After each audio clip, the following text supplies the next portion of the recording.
Hello and welcome back to our channel. So today in this video we are going to discuss about how to cancel Shein order after shipping. So without wasting much of our time, let's get straight into the video.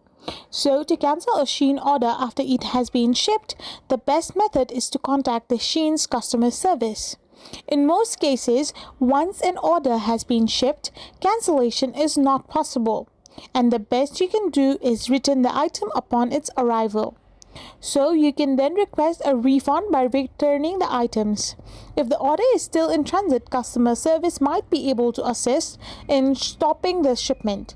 But generally, unpaid or unshipped orders can only be cancelled via My Orders, and the orders that have already been shipped cannot ultimately be cancelled.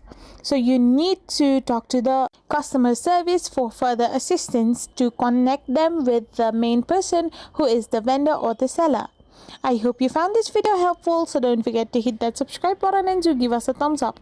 We will be back again with more informative videos. Thank you for watching.